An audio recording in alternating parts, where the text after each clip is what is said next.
Bonjour à tous, un nouveau tuto pour la chaîne XXV Productions où je vais vous montrer comment installer Windows 7 sur votre ordinateur. Ici, pour vous montrer, je vais l'installer sur une machine virtuelle que j'ai créée avec VirtualBox. J'ai déjà fait un tutoriel comment créer une machine virtuelle donc avec ce logiciel.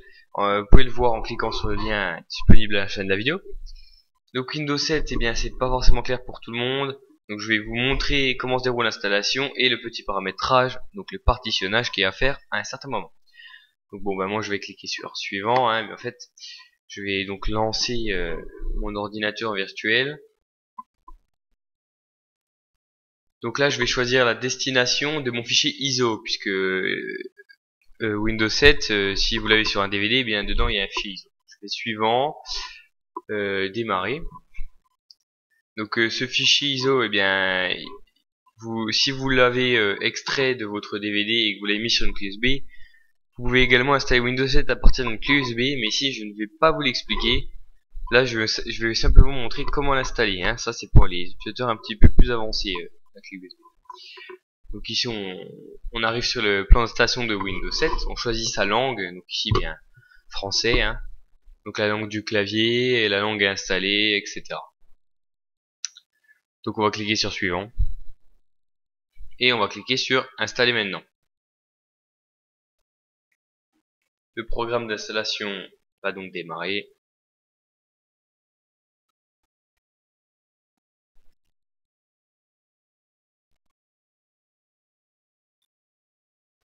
Alors ici on arrive sur une page où il y a le contrat de Windows, donc on va accepter les termes du contrat de licence.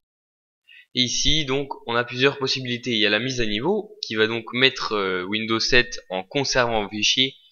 C'est une opération qui n'est pas conseillée puisque de toute façon vos fichiers peuvent être détériorés.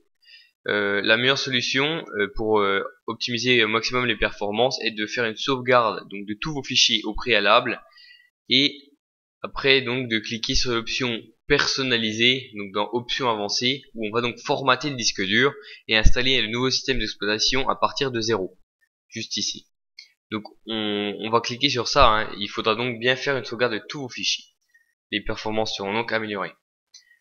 Donc ici on a notre disque dur.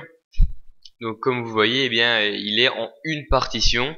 Une partition c'est quoi? Ben, c'est des parties disque dur. Alors pour le repartitionner, on va cliquer sur option de lecteur avancé et on va sélectionner notre disque dur sur lequel on veut installer Windows 7. Vous allez vous le formater, donc en cliquant sur formater, et ensuite on clique sur nouveau. On applique la totalité de l'espace disque, appliquer, ok, et ça va nous créer une nouvelle partition.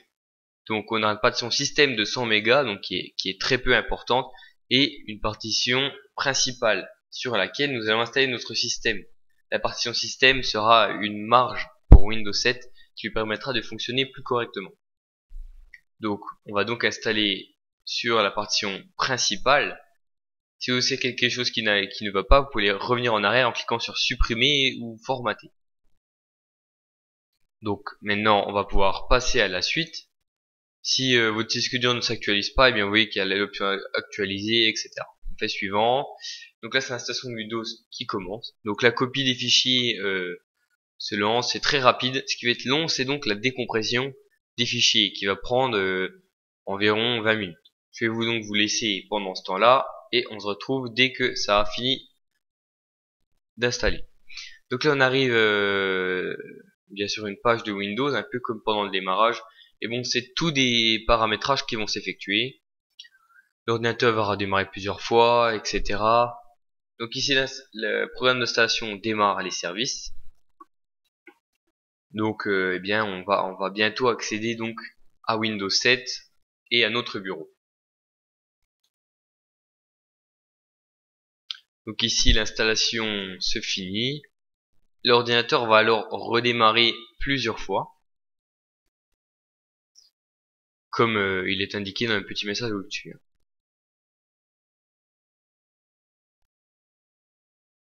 Donc pendant tout ce temps, eh bien, d'attendre, de décompresser des fichiers d'installation, vous n'êtes pas obligé d'être présent, hein, il suffit d'attendre. L'installation Windows 7 prendra environ 30 minutes en totalité, sans compter bien sûr les mises à jour.